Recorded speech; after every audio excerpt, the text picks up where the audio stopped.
Welcome to this week's episode of Campbell and Jones Meet the Monsters, a podcast where we chart the cinematic legacy of the classic monsters. I'm John Campbell. With me, as always, Brendan Jones. Yeah,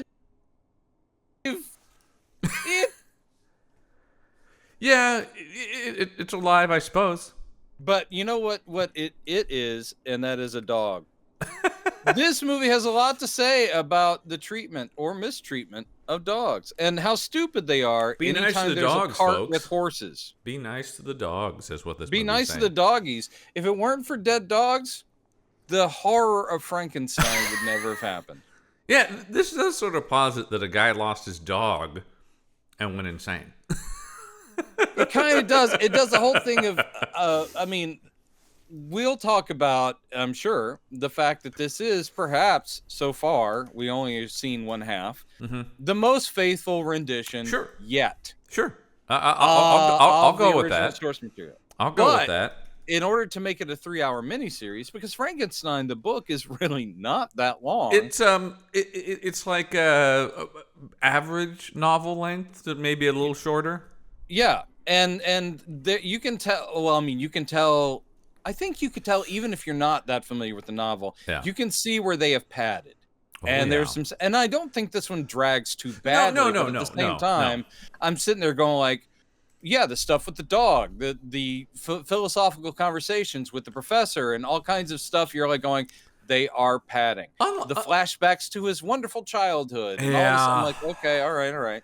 When it went to that, I did sigh, like watching it, just like, okay, the childhood.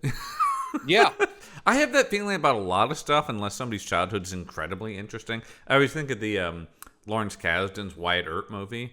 Which I like so much of, but it's just too long. Yeah. But like a half hour, as soon as it's like Wyatt Earp's childhood, and you're like, I don't give a shit. You got to see those Earp boys playing as children. You don't, though. How else will you understand their story? Get to Dodge City. That's a movie that, and of course, everybody tuned in to hear my opinions about the 90s Kevin Costner Wyatt Earp movie. But that's a movie that, like, starts way too early and finishes way too late. Because it's like, I don't need to see him as an old man going to Alaska to look for gold. Yeah. There's kind of a specific time when he was super interesting. Yeah. So it's not bad to do a little bit of like, this is what happened before, and it's not bad to do a little, bracketing of like, this is where he was towards the end. That's not bad, but you don't spend too much time. Well, I think, like you're saying, I do think actually the thing about the Frankenstein as a novel, and it is adapted so many times as we've seen. Oh my God! And we'll continue to see. I think that's another thing too, is you and I are just like. Just like I'm watching this. I mean, I'm taking notes, going like, I need to. I know what's going to happen next, like, because it is so faithful. But it is something that the structure of it works really well for a 2-hour feature film. Yes, yeah, you really don't. I mean, unless you are just, and this feels a little bit like, we're going for prestige. We are. Oh yeah. I mean, we're going for Emmys. We're going to win some here. This thing is too handsome. This is from Hallmark Entertainment, but it does sort of have that, what I would use the masterpiece theater energy about it, right? Where it's like, it's handsome. They're going for they would like the TV critics to call it handsome, and that's fine. It's just it's my biggest issue with it is it has no take. Like, it has no style to it.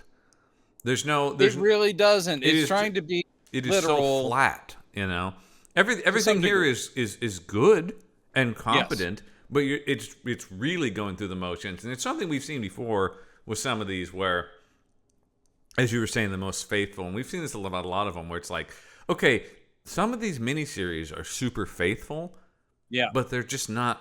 It's like, great, but that's not very entertaining.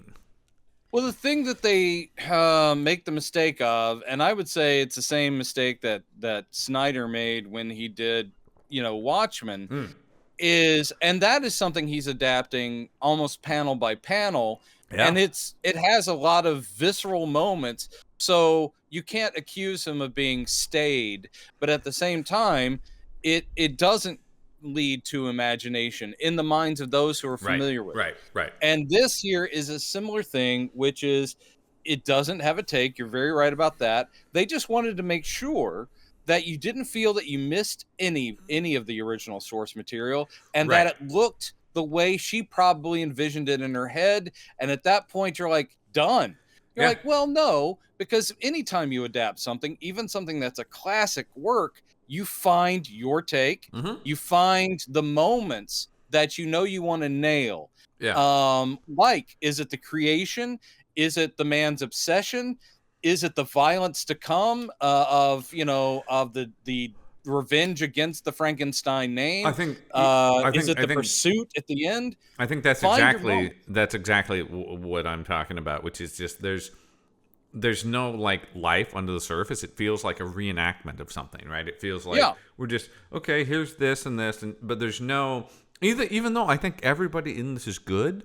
There's just not a lot of depth to anything. I don't feel Victor Frankenstein's obsession. I don't feel the torture of the monster, even though these are actors doing perfectly fine work. They do a weird thing in this. You think that since they have stretched it out and they not egregiously, but they have padded. But you'd expect that with more time, you would see a greater depth of character. Right. And in the case specifically of the creature, I think the actor is doing some very fine work. Oh, I like this guy a lot, yeah.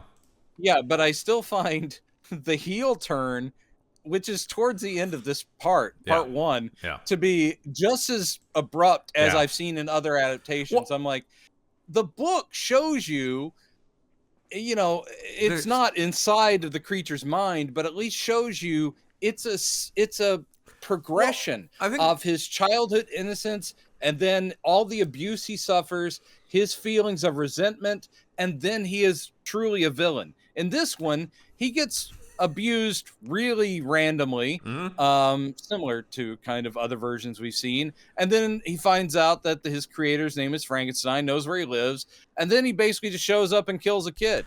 And you're like, wait. He was a tragic, weeping figure literally 5 minutes before I have no idea why he kills Frankenstein's brother in this. Exactly. I think that, by the way, we haven't even said, I mean, it's called Frankenstein. It's from 2004. It aired on the Hallmark channel. Hallmark Entertainment presents. But out of the way. The thing I was going to say that I was thinking about this. It's interesting. For as much as this pads and as much time as it covers going back to Frankenstein's childhood, it also feels like everything happens in a matter of days once the experiment happens, and that's a big problem because I feel like the two things this falls into a couple of holes that a lot of these adaptations have, which is the two biggest things I have to buy, and I mean this is just tricky in the material, right? A book can do this better than a movie can. Is the Frankenstein abandonment of the creature, and then the creature's turn to evil. Yeah, and those are two very tricky things because, and this particularly because it makes it seem like his thing worked, and then he just like particularly in this one, what the fuck? he's just like a monster. Never mind. It's really odd in this one simply because I thought, if they're being faithful, it is very abrupt in the book. Literally, the second the creature lives, instead of him celebrating like I am God, in the book, he immediately knows what I have done is wrong. So it freaks him out when the thing stands up. I think there's a way to portray that. This doesn't bother to do it. No, this one does have him kind of like going, great. Yeah. And then weirdly, something like, oh no. I mean, that is the take I prefer is the Colin Clive, like, oh my God, I've done it. And then the stepping down realization of, holy shit, this is bad. Yeah, but it is the same night in the book that he brings it to life, sees it as an abomination because it's not immediately brilliant or like I said, I think angelic, because he was trying to make a perfect man, and he sees the thing that he stitched together, and it can't even really talk at this point. He's and he's like, oh my God, I am the devil. But like that's really on and once again, nothing wrong with this performance, but a better director, because I do think directing here is a problem. Not that it's bad, but this is a TV director doing TV work. And it's fine. He's clearly got somewhat of a budget, but like, yeah, you don't stop for that moment. I don't see that moment. You don't even have to do a dialogue. You just see that moment where he's just like, what have I done? What have I done? Here it seems like it just startles him, and he's like, get it away. Never mind. There are some odd just takes, even while they're being faithful, and a lot of abrupt switches, which I can only blame on director. The script, I can't tell how it was described in the script. So the words all seem to be fine, even though they're Mark portentous and that kind of thing. Mark Kruger, who wrote this, and this is only his second credited screenplay after Candyman 3: Farewell to Flesh. Nice. He's a TV guy, though, right? Like, he wrote for a lot of USA shows. Like, you remember the 4400? Oh, right, yeah. Necessary Roughness with John Stamos. Teen Wolf, he was a staff writer on. Midnight Texas. The man's working. Yeah, but what I'm talking about is, and this is not to slag off anybody, but this is all very Hallmark affordable. The guy who directed this, Kevin Connor, almost exclusively worked for Hallmark and has for like the last 20 years. Yeah. And I will say... And has made a bunch of these like two-part, he did Great Expectations and stuff like that. Like, he's done a lot of these. Right.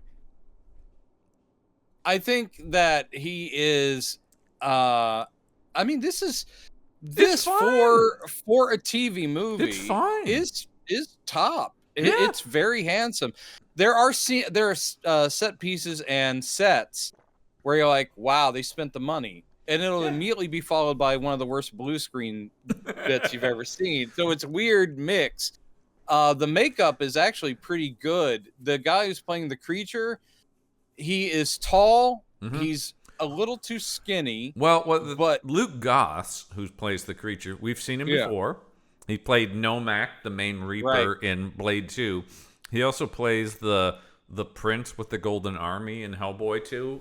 So he's like a creature actor. Is the other thing. So I think that helps a lot. This is a guy who knows how to use makeup, how to play monsters, how to knows the physicality of it, right? Like, he's a Guillermo del Toro guy. So he's a good choice. Yeah, no, he is. And again, even on the visuals, they're kind of following the book's template, as in stringy hair, yellow skin, gaunt, hollow-eyed. I'm like, this is all right. I do like that they kept the makeup pretty subtle. You know, they didn't overdo. We've seen things overdo it or underdo it. I think this is pretty good for the most part. You only see body stitching when like his shirt is off, like in the moments and there's like after a little he's stitch on like the corner of his forehead.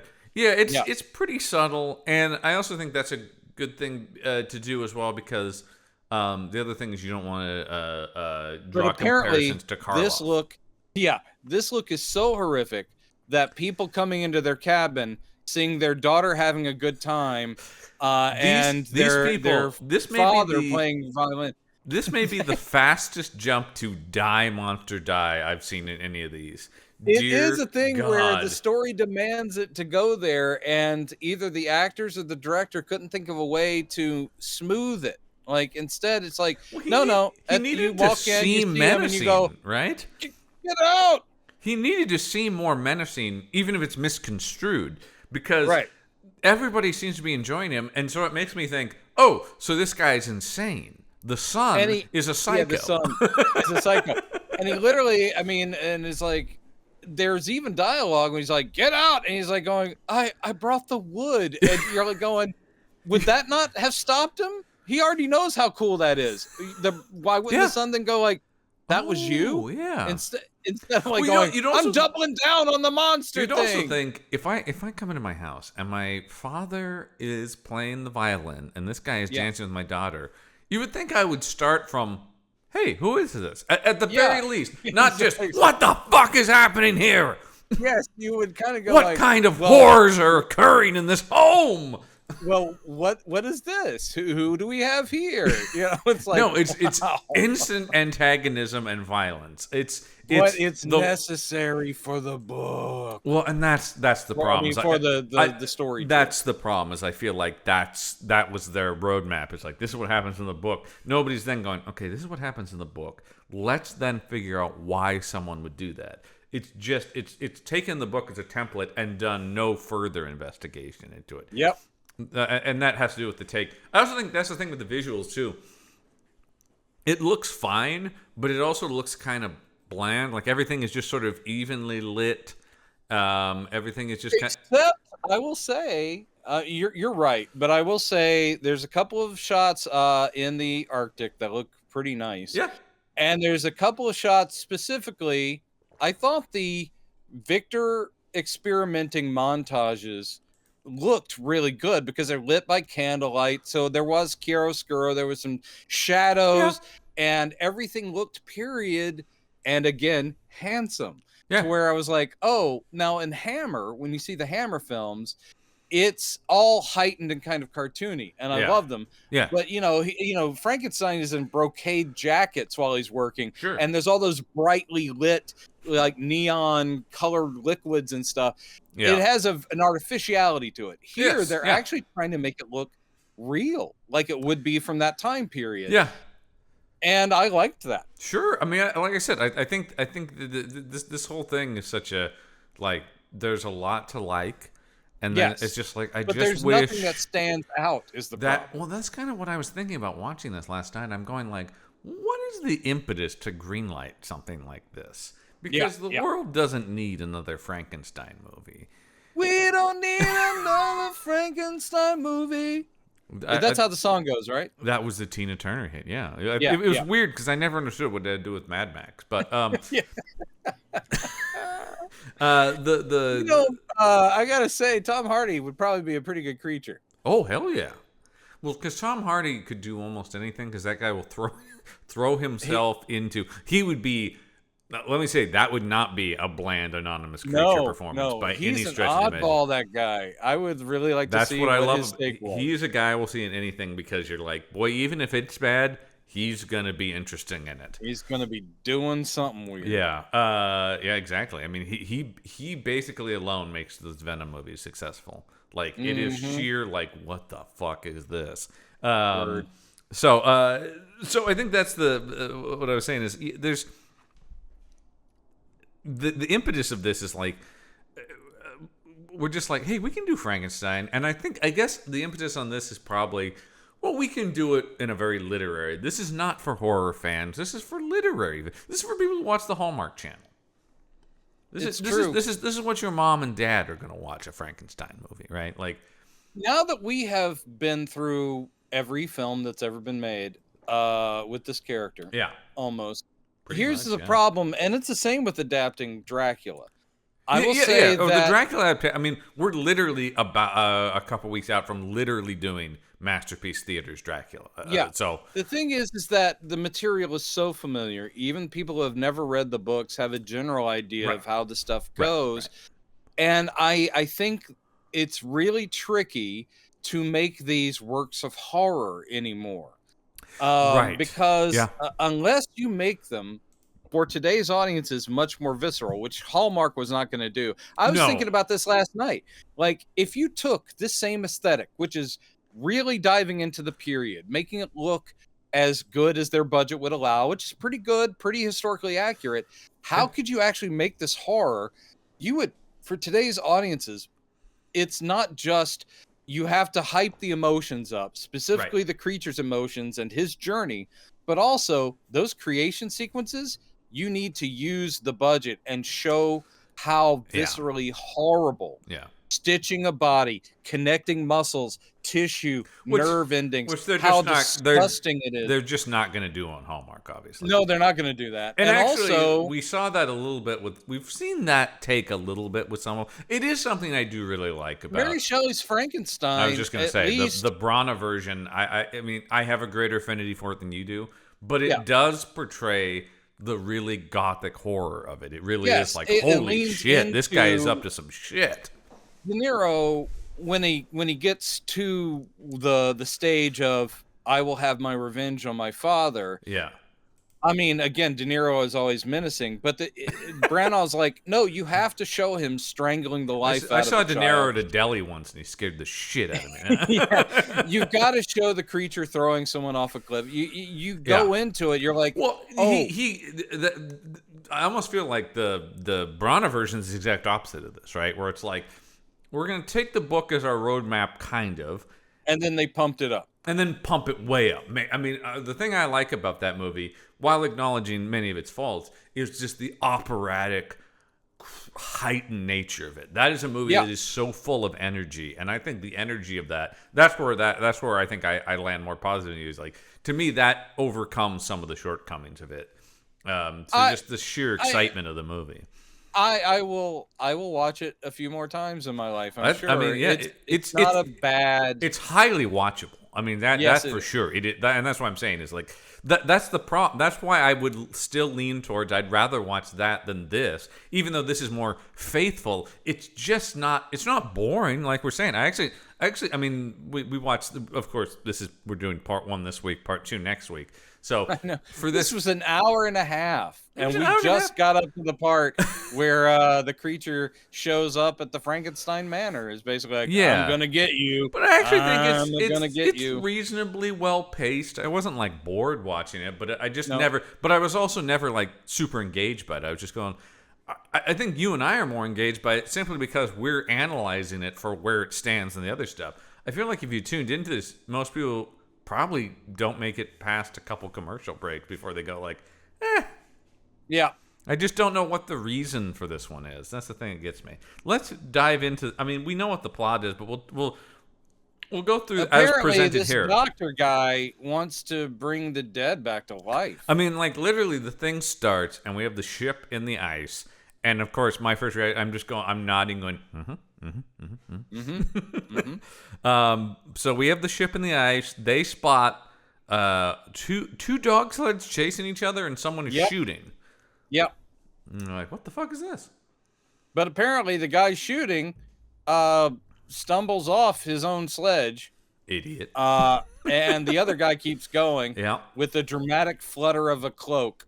I love any, gothic horror character. Fluttering of cloaks and capes. If there's one thing we will always support, I never get tired of it. This one literally has an up angle at the creature at one point, and he does the Phantom of the Opera swirl the cape over the camera thing, and I was like, oh boy, someone watched the Schumacher film. But anyway, and unfortunately that was us. So so we get first off, they all start. And here it is, the captain of our ship and Donald Sutherland. He's our big and in this. Yep, he is. And he's never bad. I mean, I'll say it. I'm watching this going like, this is a TV production, a higher end TV production.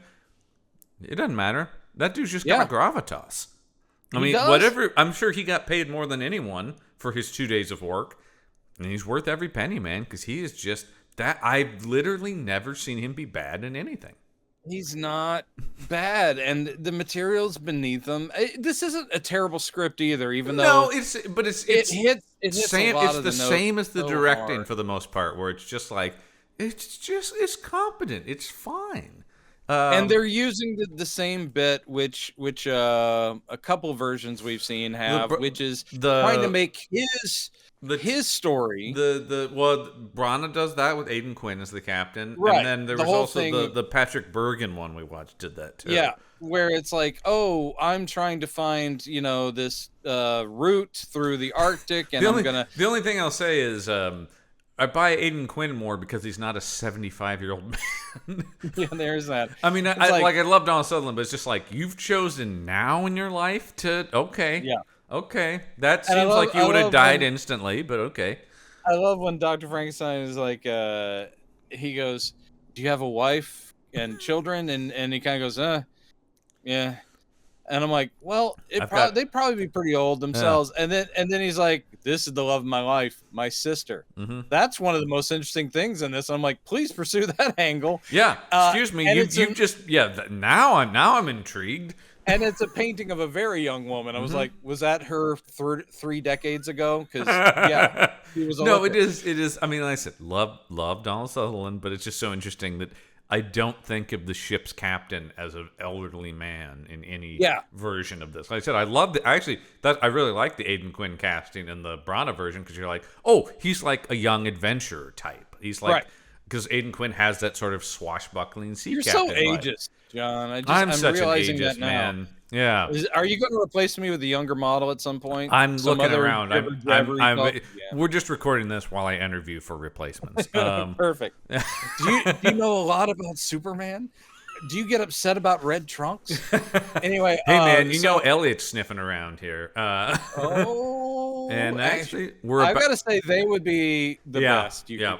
Well, we've talked about that Elliot could slot in as our third host with no stopgap. All right. In fact, as soon as I have my whatever big medical issue, once a couple of weeks late for it, probably. I think I'm due for my big medical issue.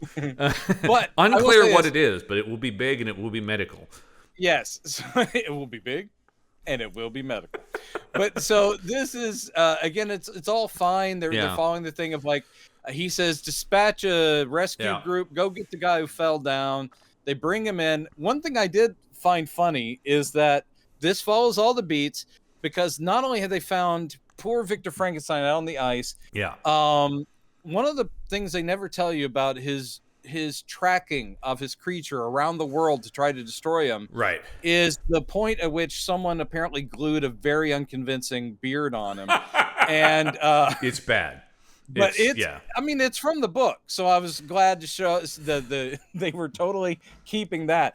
So he's supposed to be, I will say, other actors. It's in Mary Shelley's book. She actually wrote, for his beard was fake and unconvincing. The moisture caused it to slip when he would speak.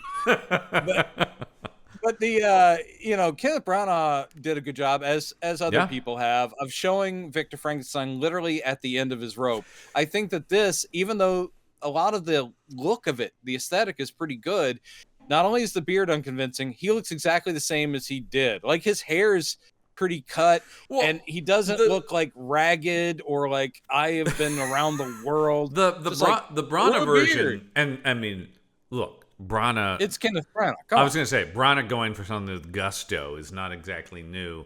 I don't know if you've heard the story from the set of Thor about the River of Ham. Yeah, about the thing about the late great Ray Stevenson saying, I feel like I'm wading into the River of Ham with this performance, and Branagh said, "Oh, I know that river well." It's so true. And the thing about that is he's so at the end of his rope, and we actually mocked the Patrick Bergin version for having him like on death's door to a cartoonish degree. Yeah. But maybe find a middle ground between those two things in this one. What really cracks me up in this scene is it's the standard rest now. Here, I brought you some broth. Yeah. Who are you? Where are you from? And he's laying there like, I can barely speak, but I'll tell you my story. Yeah. I'm expecting that. Cue the flashbacks. Yeah. But then we get a little flashbacky, and the next time we see him, he's actually standing up and walking around and going, I know, I was shocked. When I was shocked that he was like totally okay in the next scene. And this is where they have the talk about, do you have a family and all that stuff. And then the third time we go back to the ship, he's back on his deathbed. The third time he's like going, and that's why. He got a brief burst of strength before taking a turn for the worse. That chicken broth must have been really good because it pumped him up. So we should mention this is Alec Newman who plays Dr. Frankenstein in this. The famous Alec Newman. Who is a like totally solid BBC character actor. He's been we want to make it clear, I think I'm speaking for both of us. Everyone in this is pretty solid. There's no one that's embarrassingly bad. God. No, because everybody here and everybody here kind of has his background a little bit. Like everybody here is like, for the most part, British, and they all have, working careers doing stuff here and there. Obviously, Dan Stevens has gone on to be a much bigger star, so he stands out, which is like, I mean, not that this guy's bad, but the whole time I am just going like, that's Dan. There's your leading man. That's a leading man right there. It's not like, it's not even necessarily his performance, which is fine, but you're just going like, but that guy should be. In fact, what's interesting is I had forgotten this before I started watching. Dan Stevens does the Audible Frankenstein audiobook. Oh, does He he? reads, yeah, he did a fairly, it's really good. Highly recommend it. Dan Stevens reading Now I want, Mary and I'm Shelley not a Frankenstein. big fan of audiobooks, but Oh man, I would he listen to does an Dan amazing job with it. So All right. he also does All some right. of the Bond novels, which I would recommend as well too. Oh, snap. Yeah, no, he's great. He's great. This guy, a lot of his career is BBC shows and then video game voice acting. He does a ton of video game voices. Oh, okay. But what I primarily know him as, what I immediately recognize him for, and it's absolutely in the same vein, is the Sci-Fi Channel Dune miniseries. And he played I did watch. He played Paul Atreides. He was the star. He's Paul? He's Paul. And what's interesting, William Hurt is Duke Leto Atreides in that. That's right. I did watch. I watched that. Of course, I devoured that. That's when funny. It was on. It didn't ring a bell when I'm looking right at him. The name is what reminded me. I'm like, Alec Newman. Why do I know that? Why do I know that? But now that I'm on his IMDb, yep, there it is. Yeah. Yep, totally recognize it. And at the time, I remember thinking, well, this is probably about as close as we're going to get to these books. I thought they were pretty solid. I thought it was pretty good. Yeah, I mean, now of course it's just got TV budget, but yeah. But I remember thinking like, because I do love the David Lynch movie, while also acknowledging, people have their I get why fans of the novel have problems. I love it because it's a weird Lynch space opera. But I remember thinking like, well, yeah, this is pretty good. This is probably going to be the, like, if you want the faithful, and then of course, I didn't like the little guy who talked backwards and did that weird dance. I didn't like that. I was like, that. Does that need to be here? Does that need to be here? Oh, it's there if you read between the text. No, so I think. So yeah, no, he's totally fine in this. Right. As Victor Frankenstein, it's just, and once again, I don't blame him. I put it more on the script and the direction. There's just not a strong take, as we're saying, on the character. It's just kind of like, because we do flash back to him as a kid and his idyllic childhood, and his father takes him rabbit hunting, and of course we get all the, and that's when I became fascinated by death. Yeah, it's like, oh, the little bunny is dead, and then he's like talking to his mom at night and saying, when will I die? Oh, no one can tell that. By the way, did Julie order. Delpy have a mortgage payment or something? Do that? Like, it is such a brief and small part. You got to wonder why she. Not only is it this TV thing that is somewhat beneath her, but it's such a tiny appearance. It's really a waste. She's neither. She's fine. Yeah, and it's also not necessary to get a name actor in that Lord, slot, no. because. And also, if you don't need a name actor, you could probably find someone that sounds like she's not from a different country. If we're going to pretend we're in Switzerland in quotes and everyone talks British, that's fine. But you put a French person in there and we're like, wait, where are we? It's the same thing I feel about William Hurt doing an accent. He shouldn't have been doing one. Oh, well, this is what I'll say. I love it. Well, I love it because it's not great. No. But he so good. He took this to do the accent. You know that, right? Like it had to into. Be. Of course. He leans into it so hard that I can only applaud. He's being Professor Waldman, and he's being Austrian. And he is doing essentially a Schwarzenegger, a highly intelligent Schwarzenegger. And I'm loving every second of it. Because another actor who's never bad. He was never bad in anything. Never bad. Always never bad. Amazing. God bless him. Love William Hurt. And this is an example of, like, talk about not needing a star. It's just like, this part has never popped this much in anything. You know what I mean? Like, you're like, good Lord. Wow. Why do I really care about his professor? Because it's William Hurt and he's just immensely compelling in everything. He is. And I love it. R.I.P. to the great William Hurt. R.I.P. Rest in power. Absolutely. Love him. So, yeah, talk about the script you were saying earlier. Back to his childhood here, because we'll get to William Hurt in just a second. But talk about the script laying things on a little thick, or on the nose. Immediately, you have Julie Delpy going like, well, yes, everything dies, and death is sort of God's law. And you're like, Yeah. get used to that phrasing or sentiment, because We're going to hear all about God's law. that's always the theme, in these Frankenstein things. But Dan Stevens will talk about that later. William Hurt you're like, good Lord, I get it. He's playing God. Okay. Yeah, but also, okay. Come on, writer. There are other ways. You can keep saying the same thing, but find other words, express it differently, and have characters who don't share that opinion. Jump in. Yeah. But everyone basically has to be that stance, including Waldman, who goes, I made a terrible mistake with you. I've unleashed your, it's like you're too imaginative and you're doing things that are wrong. The interesting take on Waldman would have been if he was intrigued at first or something, right? And then, And that actually, we've seen that before too. And it's like, where they're stealing books this is alchemy and you should study this. Still, there's not a controversial opinion or a hot take at all. Still love the Whale movie the best because, though it doesn't follow the book exactly, the Edward Van Sloan, who I don't know if he's actually Waldman in it, but he has that part, right? Yeah, that type of part. And that's the thing where it's like, it actually gets him killed. He's too intrigued by the monster that he can't destroy it, and the monster kills him.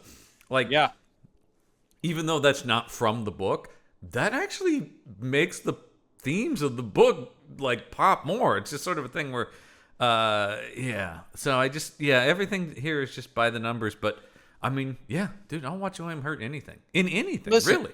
All I gotta say is, look, William Hurt being good, I kind of think of that as God's law. And William Hurt shows up for 10 minutes in one of my favorite movies, History of Violence, and he got an Academy Award nomination for 10 minutes of screen time, and I thought he should have won because he's fucking amazing in those 10 minutes. He destroys that 10 minutes playing a character like you've never seen him play before. Him playing like a mook of a gangster guy, like, hey, what are you doing? You're just like, and he's just like, good Lord, look at that master. Do the thing that he does. I do love that movie. If only he had an Austrian accent. Well, I do feel like that's somewhat in the same period. I think he was like, all right, now I've entered the character actor phase of my career where I do weird shit. See what I can do.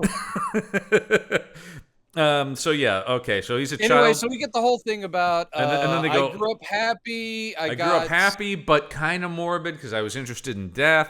Then my parents brought me a child bride. I'm sorry. That's essentially what it is. It's like this kid's too interested in death. Maybe we should get him a girl. I know it is period specific. And not just Mary Shelley, but in that period, cousins married. This isn't a cousin situation, but if you grow up alongside someone as your sister, even though you're not blood relatives, it's just so weird and creepy. And every time I've read the book, it's the same thing. I'm like, this one is. There were other women out there, and you end up. This one, though, I have to say, has to be the most I've ever felt that they bought a child for William for Victor it does to marry. Feel that way, right? Like he's so he's all alone and he's too intellectual and he loves death. Let's get him a little girl. Yeah, but then immediately he's not all alone because there's his friend Henry Clerval. Yep, it's such a nice trio they make because the Clervals are friends of the Frankensteins, and Henry is the same age. I love. Let him play. There's with one Victor. Scene of Mr. Clerval, the father. And then there's just a lot of talk about him later, but I love when Henry's like, "Oh, my father would never let me go to university." It's like, "Oh, it'd be nice if we could see that or feel that." But I'll take your word for it, Henry. Listen, we got story to get to. We can't spend a lot of time. Well, that's the thing, though. We can. That's the weird thing about the pacing. Like I'm saying, it's not boring, but it's just like a lot of these. I'm always fascinated by what did we choose to spend our runtime focusing on? Yeah. Well, they did make some interesting choices. Because, so they do, they were very proud of this. They do a thing where he's chasing after Elizabeth and they go past this post and they suddenly turn into adults. Yeah. Oh, you gotta love it. Oh, I love a time jump in a fade. Oh, it's so good. Nothing will ever, I'll just say, though, the best one that was ever done, it's not a fade, is the cut in Indiana Jones: The Last Crusade. When they put the hat down and he looks up and he's Harrison Ford, I've been talking about that my whole life because I still just think that's the coolest I've ever seen. It's an amazing shot. Yep. It works. It's almost like that Spielberg knows what he's doing. That guy's going places. Yeah. So it's years later. They're adults now. Or they're supposed to be they're late teens. Late teens, yeah, youngish. They're in the prime of their lives. They're talking about their futures. Suddenly, there's a small child that has shown up. William. Yeah. William, the age gap is always interesting. It's like Mr. and Mrs. Frankenstein were pretty just fine with Victor, and then a few years later, like, you want to, do that again? Oh, I think William was an accident. I don't think William's a true Frankenstein. Also, by the way, I like that. That maid that suddenly didn't work there anymore. They did the time jump. Yeah, but they didn't spend any time putting a little silver in Delpy hair or father hair. Didn't do a goddamn thing. They look exactly the same. Nothing happened. Acting exactly the same. Yeah. Like, you're going Victor. I don't know that Julie Delpy at this point is old enough for me to just, as presented, believe she has like a 19-year-old son. Also that they probably got married when they were 12. So okay, that's true. That's true. It is the far past. So she gave birth at 13. So yeah, William's being a little scamp. This is also where you feel the screenwriting, right? Is where it's like, stop feeding that beloved family dog at the table. Don't we all love that little scamp of a dog? I hope nothing bad is about to happen to him in the next scene. Is his name Bruno? It is, and they keep talking about, oh, Bruno, oh, how we love him. How we love him. He's never learned how to deal with horse coaches, though. It is like, you're just like, this dog's about to die. This dog is about to become yet another symbol of death's inextricable hold. Yeah, and though they may be older, we still see the childhood nature as Victor and Henry are dueling with fake swords and all those scamps. They're having a delightful time, and Elizabeth's just sitting there painting and watching them going, those boys. Oh, those boys. I will probably be given to one of them as a prize. One or the other, it doesn't really matter, because at this point they might as well be the same guy. So yeah, they. I hope it's Henry though, because he's clearly has a future as a leading man. Look, you have such a Dan Stevens. I love Dan Stevens. I love Dan Stevens, man. I do too, and I'm glad he broke away from Downton Abbey before it got really. Talk about another brief performance. The him in that one episode of Welcome to Chippendales. Oh yeah, amazing, incredible for a single episode performance. Amazing, and really fucking funny in that Eurovision movie. Yes, I mean, very funny. Once again, it's another thing where it's like, hot take, Dan Stevens, very talented. Yes. He did a movie in German recently. What? It's a German film. He speaks German in it. I can't remember what it's called. I think it's called I'm Your Man. I just see it right here. Yeah. Yeah. That is amazing. I didn't know he spoke German, but here he is in a German film. It's all in German. He's like, what can't you do? And we will see him again in that Masterpiece Theater Dracula as well. Oh, who's he play? He plays Arthur Holmwood. That's a good casting, actually. Actually, I think that's a good choice. Although, I mean, he's a good enough actor. He could have been a Harker, too. He could have definitely been. Mm-hmm. His looks, though, and it could be the Downton Abbey bias. Well, I also think that's young nobility right there. I think for the same reason, Eloise was a good choice for it, right? Yes. Like, they have a similar vibe, those guys. They look like the rich, handsome boys. Well, it makes sense, because Dan Stevens, of course, breaks to fame in Downton Abbey. Right. Yep. So, oh no, though, the dog, Bruno, don't run near those oh no. The horse carriage runs over Bruno. Everyone's sad, but Victor, there's a glint in his eye. Well, I love the way that, once again, the script puts together, because, oh no, the dog, everyone's sad. And then it's like, once again, who knows how much time is passing, but like, conceivably, the way it's presented. The next day, he sees lightning hit a tree. Yeah, here's the thing. This is the weakest part of the writing. Now, I do understand everyone wants to make the jump to lightning because lightning is not a part of Shelley's book whatsoever. Well, as we've talked about, I don't know how, like, it would be tough to visualize what Shelley describes exactly, right? Like, because she doesn't describe anything. It's literally 2 paragraphs where she says it's like nearly black magic. It's alchemy, and then the creature's alive. So, like, how do you put that on film? Yeah, she's not a science fiction writer, so she is not describing any kind of wacky techniques. So instead, the lightning and electricity comes from 1931. I mean, that is it. And once that hit, pretty much, with a couple of exceptions, pretty much all of them are just like, and that's got great. No problem with that. You just it makes sense. I mean, they do it because it really does work. Yeah, but you got to find a way. And what this writer decided is that the death of the family dog has upset Victor. Yeah. So he's outside moping when a thunderstorm comes up. It's like he was fascinated by death as a child, and then kind of like forgot about it, and then the dog dies. Like, this has awakened something in me. Then lightning hits a tree on the grounds, and he watches it just obliterate the tree. And one of the worst lines in this thing. Oh, I know exactly. Is what him you're going, about to say. If lightning can destroy, imagine what it could create. I know, and fuck? that's the dumbest. That science person would ever think that. I don't even know how you would get there in your mind. That makes no sense. I think it makes more sense when if he's that actually gun could kill you, could it also bring you back to life?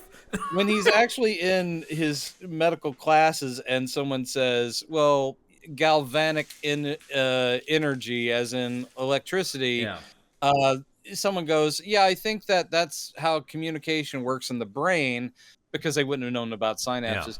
If someone had done that, that would be somewhere where he gets an idea. Or the whole thing with the frog leg, which is like, look, it triggers the nervous system. We've seen that in some of the other versions where it's like, okay, I follow his logic to lightning. Here, but instead, this writer is coming up with a stupid thing with the tree, and man, if it could blow that tree to shit, it could probably bring somebody back to life. Imagine what this dynamite could build. I don't.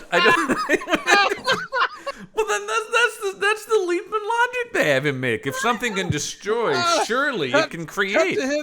Cut to him in Ingolstadt, and he has sewn a bundle of dynamite into the gut of a creature he's made. It reminds me of the fuse. It reminds me of I love the Simpsons episode where Homer's trying to be the new Thomas Edison. And you don't see what one of his experiments just explodes in his face, and he goes over the schematic on the board, and he's like, and then he taps his chalk on just a thing that says dynamite. Yeah, that's probably the cause of that. Yeah, I love it. Yeah, it just turns into a Roadrunner cartoon at a certain point. Of course.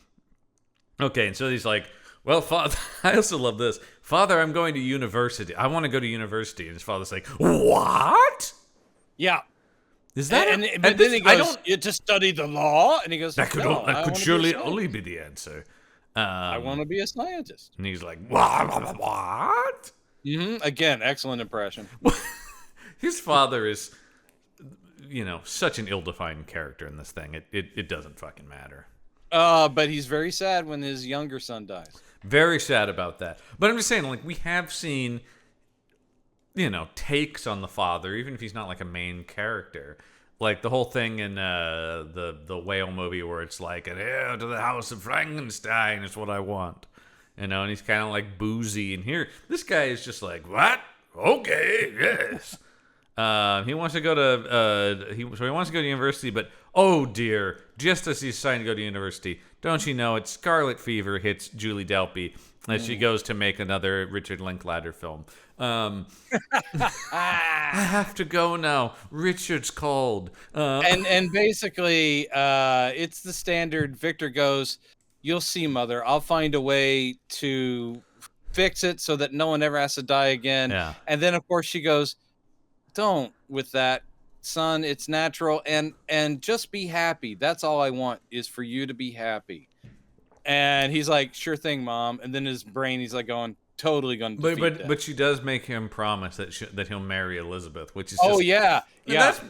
I brought that girl here to be your wife. Promise me. It's just like. But Mom, I don't like her. I'm into brunettes. Yeah. I'm on my deathbed. You're going to marry. Well, it's one of those things too, where it's like, sure, Mom, I'll marry her. She'll never. Oh no, I'll totally marry her. Yeah, it's not like I'm gonna bring a corpse back. By the way, I did not realize that Before Sunset did come out this same year as this. So. Oh, that was a movie I saw and enjoyed. It's very. I mean, I am with people. That is one of the best cinematic trilogies. It is. It's really good. Though it's no Godfather Part 3. Oh no! But what is? You're talking about Godfather Coda: the death of Michael Corleone, right? Yep. I saw it. Still bad. I know. Yeah, still bad. It better, but still bad. It's shorter. That's the biggest thing about it. And it doesn't have that dumb ending where he falls off a chair and dies. It's the same with the original Daredevil, where I'm like, oh, the director's cut. Better. Yeah. Still bad. I know. People go like, well, look, now there's more courtroom stuff. I'm like, well, I do like him in court, but I Green Lantern, the director's cut. Better. Still bad. Yeah. So anyway, Julie Delpy, they put her in the ground. It's raining. For the love of God, can we ever have a funeral where it's not raining? It's always raining at funerals. People love that shit. I'm tired of that trope. Yeah, but I think the world is. It's almost as if you can't have a funeral in a film unless it's raining. I know. You know what though? I've never been to a funeral where it didn't rain. Actually, did Uncle Ben? I don't think there was rain at Uncle Ben. They were in coats, but I think it was just because it was cold, right? In Spider-Man, the first one? I don't think we see Uncle Ben's funeral. You're thinking of the end. It's Norman Osborn's funeral. It's not raining. Norman Osborn. It's not raining. They're in coats. It's like fall and there are leaves blowing around. Right. That's it. Sorry. You know why? That's because Raimi is not a hack. Yeah, Raimi is not a hack. God bless him. No, that's interesting you should bring that up. We don't actually see Uncle Ben's funeral though. That's right. It's true. Yeah. I think it is. But I do love his voice. I think it is raining at Gwen Stacy's funeral, though, in Amazing Spider-Man 2. So. Well, you gotta. Not even God could keep the tears from falling. Mm-hmm. And when an angel like Gwen Stacy does. Yeah, it's true. It's true. I like so much of those Andrew Garfield movies. Yes, that it makes you hurt the parts that are right. Really yeah, because it's just one of those things where you're like, God, you're real close. You're real close to being. You're real close. And he is great, and she is great. They're great in the movies. But all right. So he's I do like the quick cut back. There's a couple times they cut back to the ship for basically no reason other than to remind us that, and for once again for him to. There's just the part where he looks at it and he's just like, he's out there. Yeah. And you're like, oh, right. Thanks for reminding us. Okay. For those who just tuned in, we're on a ship. And also the whole thing of like the at some point there's a big creek and you got Frankenstein goes, what was that? And he goes, that's just the ice. Just the ice. Yeah. No. It's a monster attacking the ship. I'm telling you. I swear. So so he's leaving for university. He promises Elizabeth he'll return for her. I don't know why we need this bit with Henry. Like, why couldn't Henry have just been going with him? Instead, they have to include this bit where he's like, I'm going too, even though my father doesn't approve. Who cares? 2 bachelors in the city. Yes, we're off to have an awesome time. In Ingolstadt.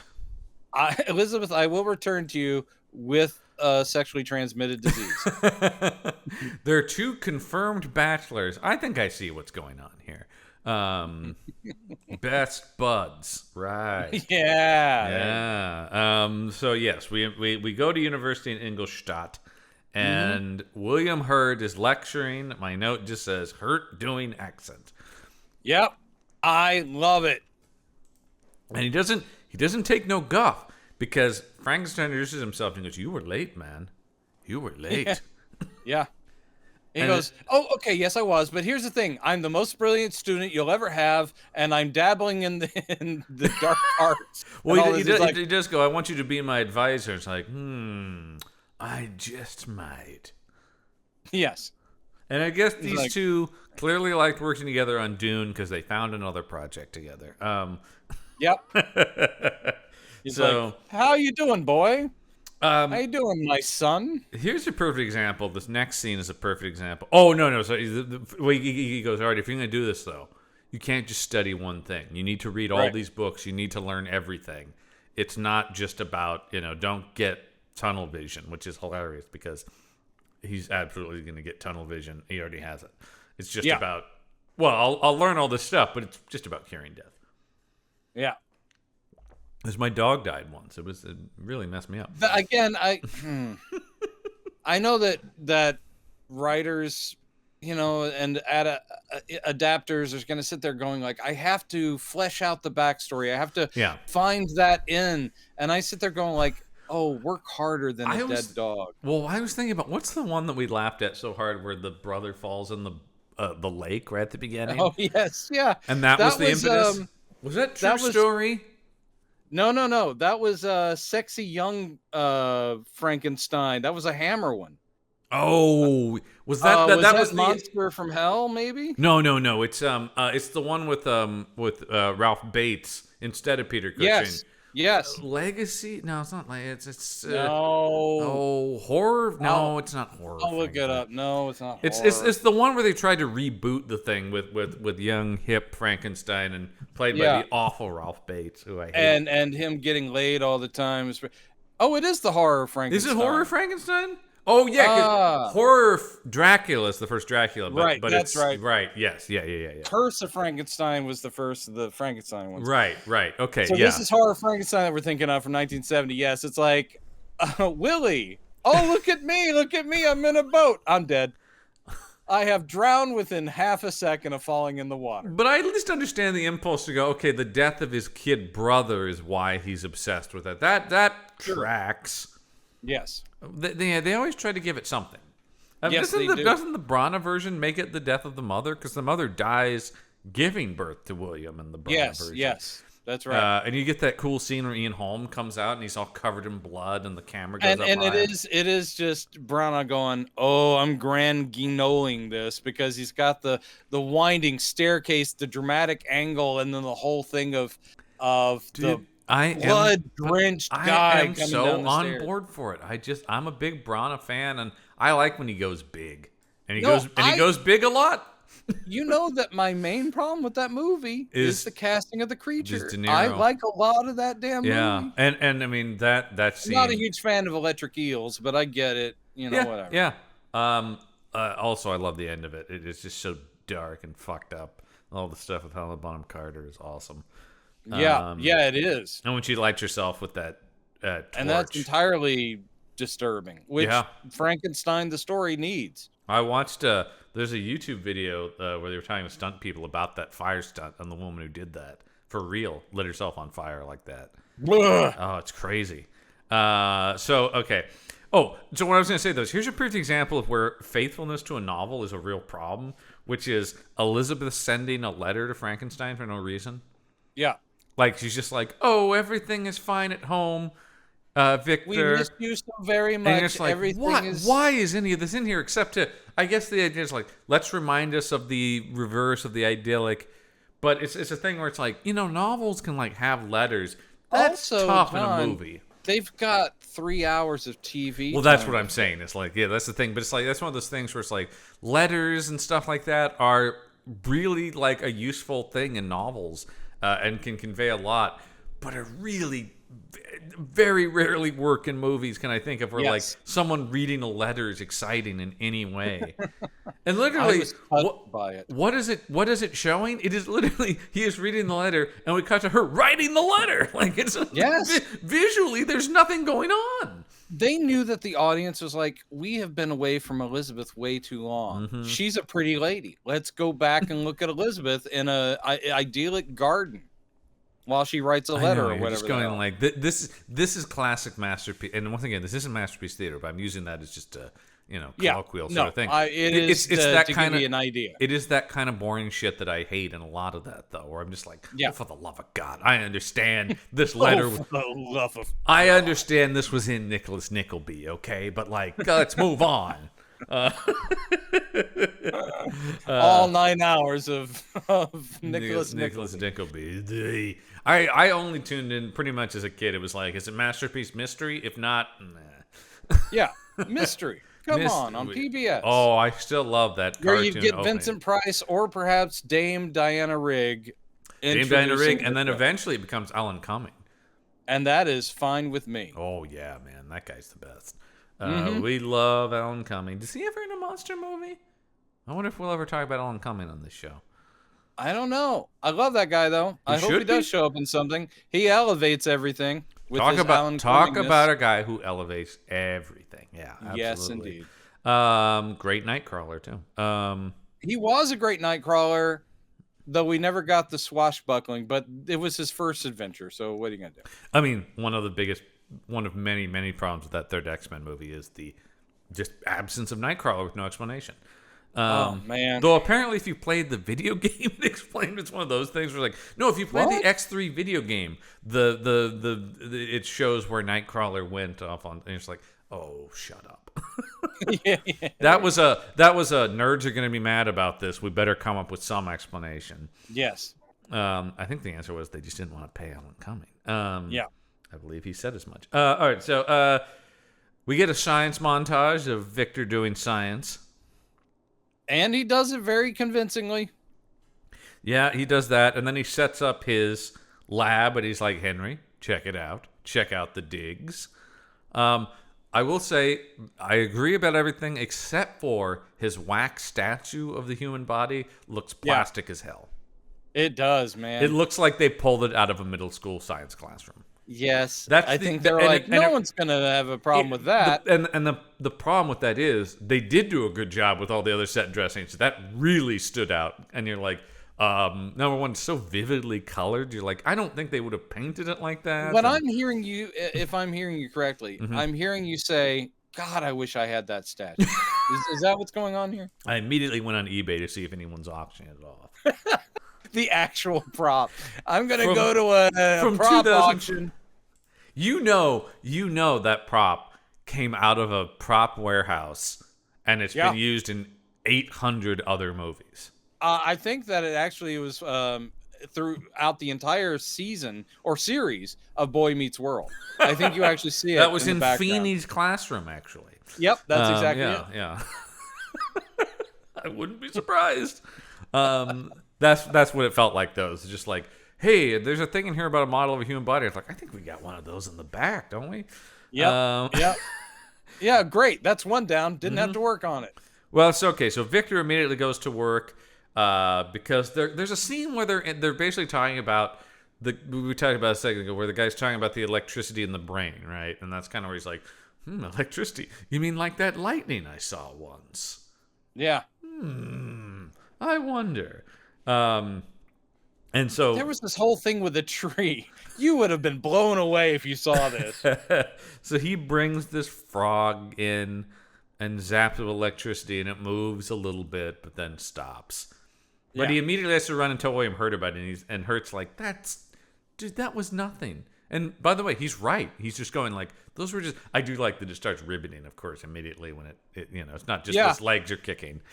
I thought that was a mistake.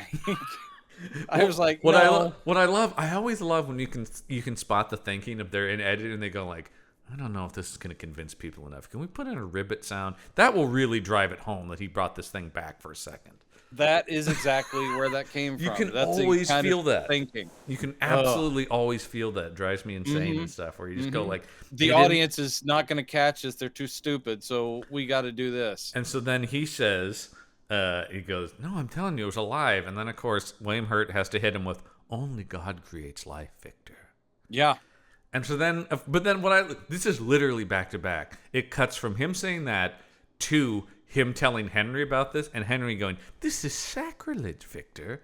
It's like, Jesus Christ movie, I get it. That's the thing, is they just keep ringing the same bells, and I get it. These are the bells of the story that may have made it resonate for ages. Sure. But it's like, guy, we don't need constant underlining. Let the story tell you that. Like I always get that's the thing in every Frankenstein version. Bingo. Yeah, that's the thing. It's just like I get it. And then, well, even more so, there's a thing that drives me nuts later. So then, this is also something I hate too. Just in, not just in this, but just in film in general. He sees a dog run over in the street by a carriage, and they have to insert a flashback to the as if you could not recall that happening 25 minutes before. This is an 88-minute first part of this thing. How would I have forgotten that? I hate that when movies are like, no, people are going to forget. Put that in there. Plus, I'm sorry, everybody, but dead dog once, shame on me. Mm-hmm. Dead dog twice, shame on you. You can't just have something that basic and repetitive where, no one is going to look at that and go, wow, that was excellent screenwriting. No. Two dogs hit by two different horse carriages are instrumental. It was a huge problem in this time. Dogs were always being hit by carriages. All right. Actually, that probably was a big thing. At the same time, fuck them. But fuck also, the idea that that's important in the laughed story. really hard at this next scene. Though. Me too. When he brings the dog back to life. Oh, here's why it's funny. I'm going to say it. Yeah. Because part of his genius, Victor Frankenstein is undeniably a genius. Of course. Because Victor Frankenstein is able to take a dollar store stuffed animal and turn it into a live dog that doesn't look anything like what we just saw laying on the table. That was really impressive. Okay, so that's part one of why I laughed. Okay. Part two, he brings the dog back to life and it stands up. Yeah. Wouldn't its bones have been shattered by that carriage and trampoline? Yeah, let's go with that. It stands up. I understood he made its heart beat again. But why did it cure all of its injuries? It stands up, but I do like the fact it stands up. It does a little whine and looking at him like, I'm a live dog. It's a very cute dog. And then it turns. To feed it, and then it just lays back down. It lays back down and then dissolves back to being the stuffed animal. It becomes the stuffed animal. Oh, it's bad. This is bad. But here's another thing. One of the things as a writer, but also a fan of the book that I dislike, it's like the prequel problem. I dislike when he actually has brought something back to life before the creature. Yeah. I don't want that. I want him to immediately jump to humans, make the creature, because that's where the dramatic import. When the dog, the frog was fine. The frog is like a test thing, and he made muscles and that's not him bringing it back to life. Right. It is literally like Waldman says. It goes, that's just nervous system the one reacting. Once again, these all run together for me. There's the one where he has the severed arm and he's making the fingers move. Yeah. Like I like that, where it's like he's building up to, if I can make this body part move, I can make that body. Okay, you get it, because it's like the end goal is make a whole human. Yes. So that's also the reason I'm really ticked off about Laika, the Russian dog that went up to orbit before humans. Jump to humans immediately. Fuck you, man. Fuck you, Laika. No. Yeah. No. Stealing mankind's glory, terrible. You stupid dog. Still up there floating around all dead and shit. Sorry, that's grim. But we were actually talking about that. Where it's like, wait, it's like, that dog didn't come back, man. That dog never came back. I don't know if that capsule ever re-entered and burned up, but I think it is still floating around out there. And Laika is with just the skeleton of a dog in there. Just a skeleton of a dog in a capsule. This took a grim turn. Well, I mean, that's more horrific than anything in this. They keep killing dogs in this thing, which I don't love. I know. But then it's a big jump, because he brings the dog back for life, and then he's like, cut to graveyard. Yeah. Cut to a graveyard where they're dumping bodies. Is this meant to be like a cholera thing or some kind of ward? It's so vaguely... Or it's a pauper's grave, like a mass grave, someone who didn't have the money to be buried properly, and they're just dumping it. But they're dumping it onto a big stack of bodies that are all in like gowns, like... Well, no, that's how they buried them. Yeah, so again, if they just wrapped them in sheets and dumped them in a mass grave. And that wasn't just in times of pandemic. Yeah, I mean, it reads as that to me, though. I mean, just the imagery of it. I don't know, but You just really want a pandemic in this movie. I need a Okay. pandemic. We've seen that too. In your, The other yeah, I thing know is, we've seen that we've too. seen every possible take on this material, It is which is very not true. actually true, because I am excited to get to in a few weeks. We will be doing futuristic Frankenstein on this show. Oh. Yeah. Is this the one that the theme song is "Feed My Frankenstein"? God, I wish. By the way, Alex Cooper comes up on this show, I think, more than people might expect. Although, actually, no, he shouldn't, because he's always singing about monsters. Well, yeah, he's a horror movie rock star. So, Yeah. I mean, The Ballad of Dwight Fry, legitimately one of my favorite songs is. And now he's a real life monster because he's gone totally right wing, like everyone. Did you Alex ever Cooper liked. go right wing? He did. Oh, no, that's too bad. I know. He's Right. anti-vax. He's all of that. Oh, Yeah. no, I didn't know that. Is that Yeah. right? I gotta He look this doesn't up want now. no masks, says the man who used to wear more mascara than anyone in the world. I know. Well, we'll just remember him from the fun days when he was, having fake decapitations on stage. That's what the way I like to remember him. Yeah, I don't know what the hell this problem is, but apparently he now has gotten the vaccine after he got COVID. Oh, okay. Well, good. But he does still call the trans movement a, quote, fad. So, Yes. He has a lot of bad takes on a lot of things. the thing that always is a bummer when you think about, like, cool counterculture guys like him is you're like, oh, but now they're old and have terrible Yeah. You're like, no, why? Well, I mean, this is way off topic, but you saw all the stuff recently about Jan Winter's comments, and you're like, the man who founded Rolling Stone. Yeah, you would think Mr. Rock and Roll would be just down for anything. But he has steadily been much more of a capitalist and well, who was it? One of the guys from Kiss is also anti-trans. Oh, actually, I buy that pretty much. Yeah. Kiss is they were business majors who put makeup on. That's true. But it's just sort of this thing about you live that lifestyle or whatever. Yeah, and you think it makes you lean towards humanistic liberal thing. It's the same and thing. Instead, it's about protecting that money. Ooh. Yeah. So no, it's a sad thing to see. So we meet my favorite characters in this, which are surly gravediggers. Yeah. Oh, they're threatening, man. Right out of a Hammer movie, these two, though. These two walk up and they go, "Oh, what you doing right here, huh? What are you doing in that grave, huh?"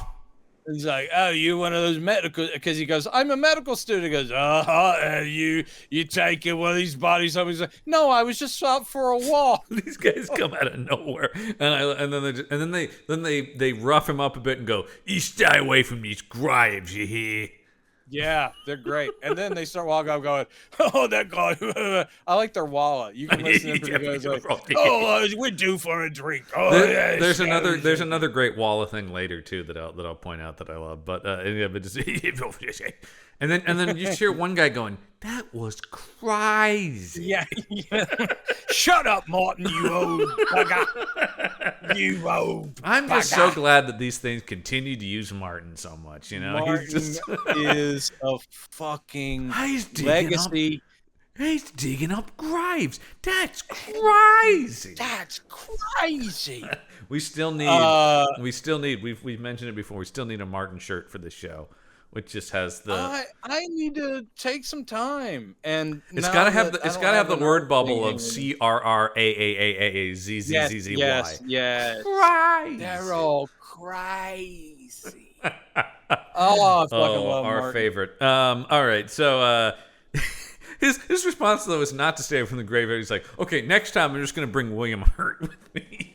Yeah, because he'll understand, I guess, is the whole idea. This is the moment when he realizes he's fucking nuts, right? Somehow he gets his professor on a dark night all the way out to a cemetery before he tells him why. I love this too. Because literally they're at the open grave full of corpses.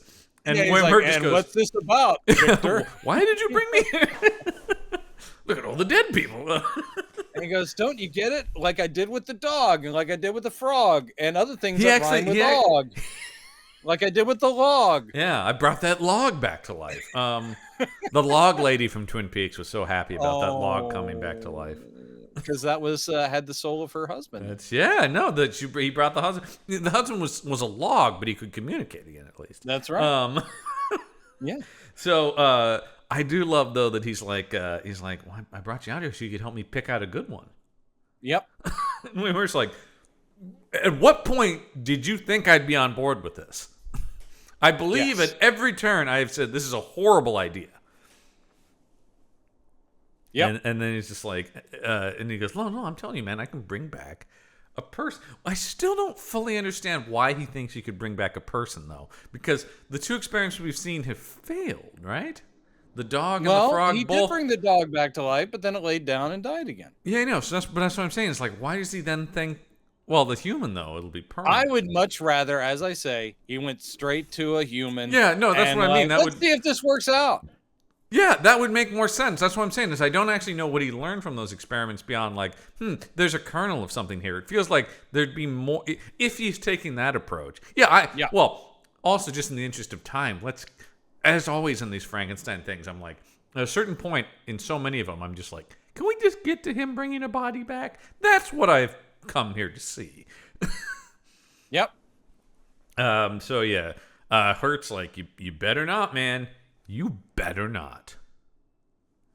Yep. Spoiler alert, he does. Cut to him sewing a body together. Now, this is also what I don't understand. Why is he sewing different pieces of... I mean, I know that's the story, but I'm saying, like, this movie doesn't give me a reason. It seems like he brought the frog back, he brought the dog back. Why wouldn't he just bring a body back? What is with... That's right. There's none of the, I'm going to build a better human that we've seen in so many of these others. Script that's creating nonsense like lightning hitting trees. There could have been a couple of toss-away lines like, this one has a very strong heart or the right size heart, but it has these wilted arms because this guy had a defect or whatever. There could be plenty of things of him going, and I love which one of the Hammer ones, and it might be... that Ralph Bates one's getting a lot of and we hated that one too. I know, but I'm still kind of laughing at it. Is that the one where he numbered? Like he had like, yes. He's like, these are the arms I like, these are the legs. Yep. And he's got like the a build it yourself like chart that he pulls down. Oh, that one.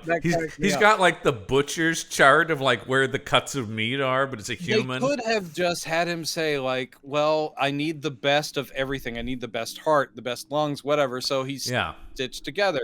They don't do that. No. But you do see like the creature has been literally dissected down the middle. The arms are attached. It's like the makeup's pretty good. Yeah. But I'm like, but you're right. They don't explain it. No, of course not. Why would they? Jeez. I said it's so interesting. That's always the thing I go to with these. It's like, you've chosen to spend so much time on this, yet you've ignored these very key things. Yep. What they lean into and what they gloss over just fascinates me. Yep. So, and once again, pretty quickly, he's sewing the body together. He's rigging stuff to the roof, and it's like, whoa! Now we are doing the experiment. Holy shit! You know, it's just the thing about like this whole thing. Like it sags, and then it speeds up real fast, and it sags, and it speeds up real fast. Yep. Which is a problem I have with a lot of these here. So the lightning strikes, lights up the body. Nothing doing. He starts. We can't do it to live, obviously. So he's just going. Live. Yeah, he's just shouting. Once again, I think a whiny bitch. I think this guy's a good actor. It's just like, but oh god, who could make live? And, it's just, they've saddled him with poor materials. What I'm saying here. I like it, but it's also, and it is at least commented on. But the entire experiment of bringing him back to life, since it's in the middle of the night, he's literally running around in his nightshirt. and just boots. Yes. So the whole thing when he's up on the roof and he's like connecting stuff and he's waiting on the lightning, you're like, bare-legged Victor Frankenstein wearing a nightshirt is not what I was looking for. I'll tell you once again, I don't mean to just keep bringing it up, but bare-chested Brana hanging from chains. Again, I know I can see the poster behind you where you took the screenshot and you blew it up. It's really nice. I'm just saying, like, just give it some energy. It's just even this is so flatly presented, and yeah, and baffling. Yeah, the nightgown that he's wearing. You're like, what? Because then when he's running around the streets in it later, like a nut job. And so the monster does start breathing, but then it stops breathing. I will say this. Probably it's to the actor's credit. This is, I think, the best vocal performance of the corpse coming to life ever. Oh, agreed. Actually, I mean, I know that's a weird thing to say, but the body movements, the jerking, and the harshness of the breath, which is not immediately him sitting up going, "Hello, Father," or whatever. I was like, that's good stuff. I give so much credit to this guy who, like I said, I mean, and the casting of him, that they got a guy who does monsters, who really, because something I think we've learned, and maybe that you mentioned this about De Niro, though I think, once again, I'm kinder to him than you are, but there is an art to these kind of performances, acting. This kind of, I mean, there's a reason you keep hiring people like Doug Jones or Ron Perlman and stuff like that. Is they people know how who to are move physical actors. They know how to move in it. They know how to express through makeup. And Luke Goss is I mean, he's heartbreaking in Blade 2. Yeah. And here he gets. They do a decent transition through time of how he gets used to being alive again. Yeah. Because this first, like, I'll just say this: life, if you like a monster stumbling about, this is the movie for you. Oh, he is stumbling about. It is all about. I don't know how my legs work anymore because these probably aren't even my legs. So all that works really nicely, and he's grabbing onto things like he does get a stick. I thought it was hilarious when he's putting on pants. I was like, apparently, even when you come back from the dead, enough of the original intelligence is I can't go out there with my ding dong out. So you see him grabbing clothes and he puts pants on, which he does. Oh, this is not going to go over well with people if I. Oh, yeah. No. Yeah. But then he is just stumbling out because Frankenstein does freak out, runs away. This is in the book. And that causes the creature to go, wait. But talk about something that's just zoomed through in this to the point of being hilarious. Is he stands up, sees this thing just standing there, going, like looking around, confused, and Frankenstein's just like, "Oh fuck!" And I think he like throws a thing at it, it's like and runs away, and it's like, man, that is lame. Yeah. There's no like. I feel like what they should do is at least like a moment of like stunned horror and like, oh my god, give me that moment of what have I done. Instead, it's more just like, a thing. It's scared. It just feels like he gets startled and runs away. Yep. It's bad, is what I'm saying. But, I mean, they're trying to just move forward as quickly as possible. But here's where does he run? Fucking church, of course. He runs to church. Of course he does. You're going to have to let that happen, John. Religion and faith and God are big parts of the Frankenstein story. It's true, but they don't do anything at the church. There's a priest that comes out and goes, "Can I help you?" And he's like, and he runs off. Well, basically, I think he banged on the door and then fell asleep in front of the door. And it's the next morning that the priest opens the door and is like, "Oh my God, are you okay?" And he's like, yeah, I just got to go back. See you later, bye." It's just like, okay, well then, okay, if you want to bring in stuff like that, how about you do a scene now? Yep. Nothing. Yep. Just let it go. Let it go. Your anger is so. Meanwhile, while he's asleep in front of a church, the monster's stumbling down the stairs outside, going, "Where the hell? Where did I put my keys, man? I don't know." I mean, I guess Ingolstadt would be this whatever brains in there. That would have been the guy's original home. Yeah, but he's like, just trying to figure out how humans work. Yeah, and he's like, he steals some food, and man, people. Oh no, that's like the next day. Because he's got to wander through the woods. We get him stumbling down the stairs. He puts the pants on, stumbles down the stairs. He comes to a village. He's stumbling around the woods, falls in a stream. Then he gets to the town. And while this cracked me the fuck up. Is this where the old woman chases him out of the thing with the broom? he goes to like a fruit stall. Yeah. He grabs like, I don't know, a tomato or an apple or something, and that's it. And of course the woman does go, I mean, she doesn't, unlike the wood chopper guy, she doesn't go monster. She just goes, "Hey, thief." And he's like, and he actually says like, not thief. Like he can talk pretty quickly. He's not very lucid at this point, but he does say like, "No." And then she's like, "Thief." So I get that she would scare off a guy who stole something from her cart.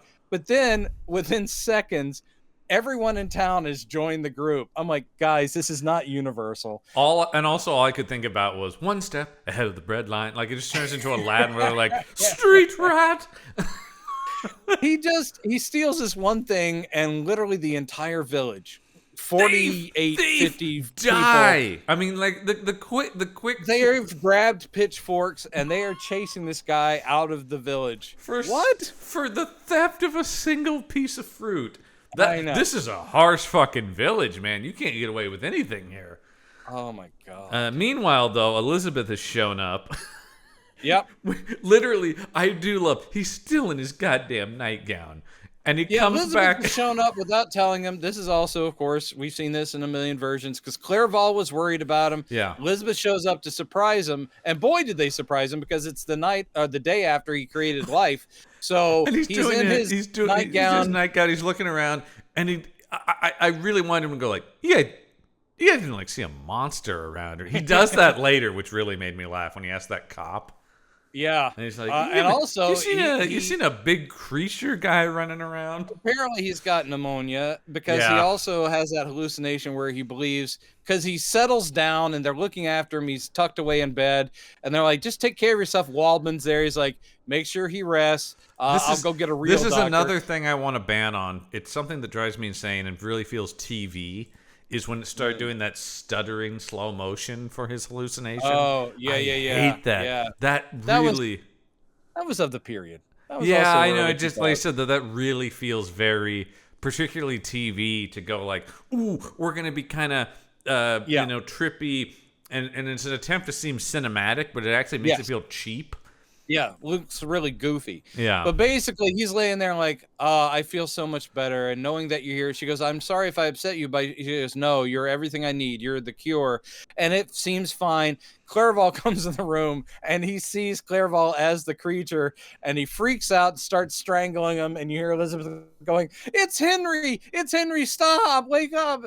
And he's like, "Oh my God, I am really messed up right now. Yeah. So sorry, I almost killed you."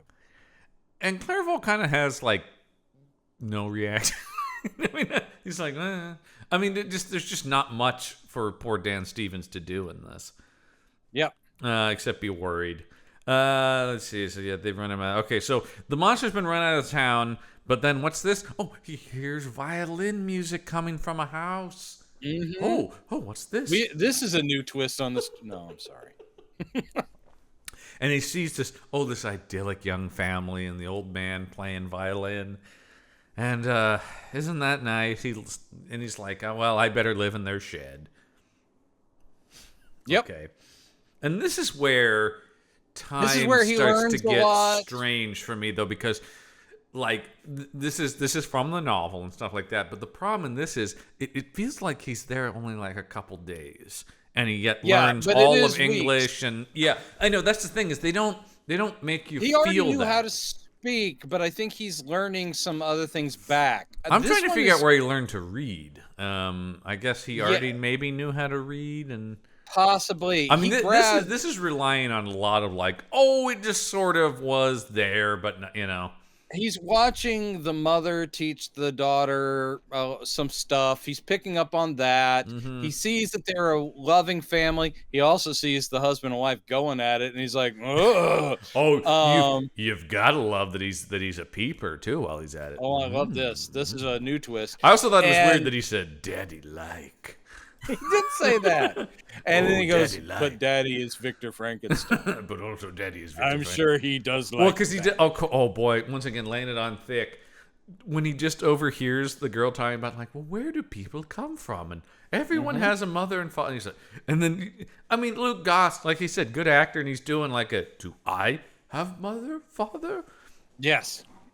Oh yeah, because they did mention earlier the Victor's talking about like, oh, I don't know what happened to my journal.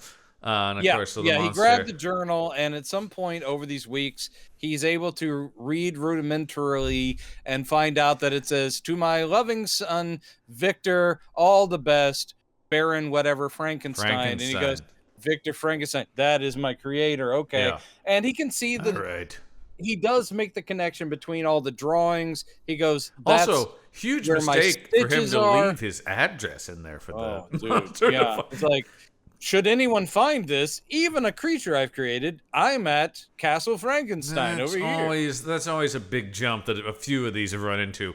How the fuck does he know where he is? Because he gets to Castle Frankenstein. If he came back to the lab, okay, he was there. But he has to get to a place he's never been, and his understanding of the layout of the world has got to be pretty weak. I will say that if not everyone runs from him, and it seems like it's kind of 50-50. Some people might just see him as a poor dude who's had some bad times. Yeah. And I assume that he doesn't immediately attack everyone. So let's say somewhere on the road he goes, is it Geneva? Is that where? I think so. I don't know. Wherever Castle Frankenstein is.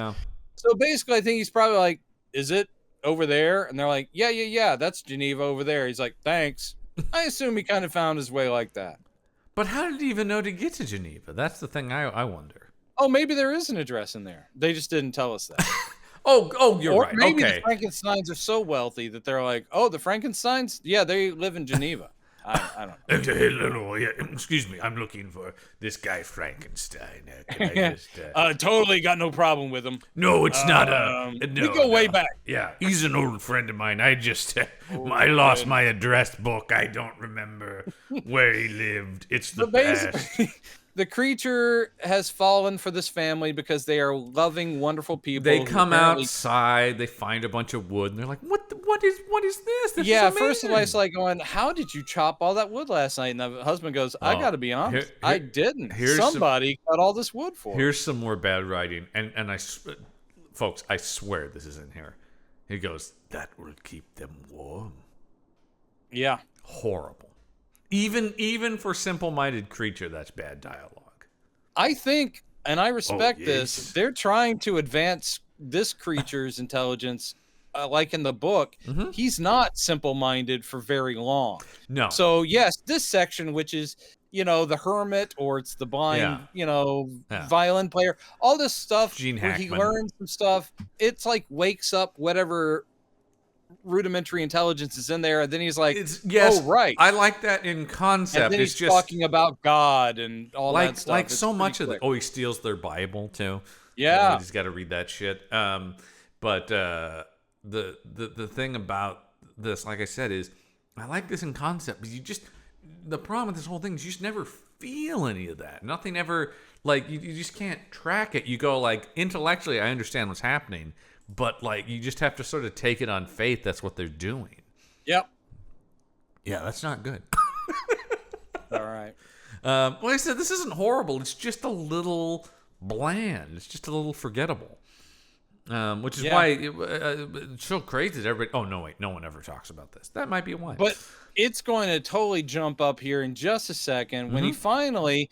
The little girl is just playing at the pond out in front of the house. Yep. Oh, this is a nice little echo of things. But he walks up, and she turns around. She sees his reflection, and just like it is, she's an innocent. So she's like, hello, do you like baby ducklings? He's like, yeah, I do. That's my favorite part of this. Do you like baby ducklings? He's just like, yes.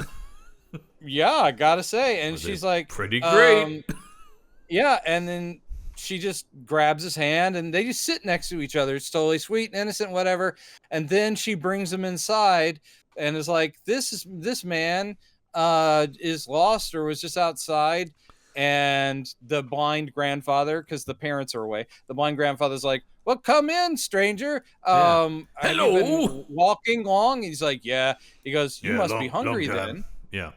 Yeah. He never asked him his name or where he's from. No, Lord, no. Why would he? Even if you were an open-hearted blind gentleman, I'm pretty sure you go, what's your name? Mm-hmm. Where did you come from? Yeah. But he goes, not even in a suspicious way, just in a general human curiosity. Yep. So that's the whole deal, and I love the whole like, go get him some broth or whatever, and we'll have him here, and we'll just be nice to him, and that's the way things go. He Oh, and starts playing he violin starts for him. crying because he's like, I've never known such kindness. I've never known such kindness. Yeah, because they're sweet to him, and they start playing the violin, and the music also is just like, oh my God, music! This is And also beautiful. He's up and dancing. He's And dancing with the little girl. it's so nice until her piece of shit father comes home. And literally, they're pretty happy. They walk in, then they see there's a guy in there that they don't know, and immediately it's like, back away, monster!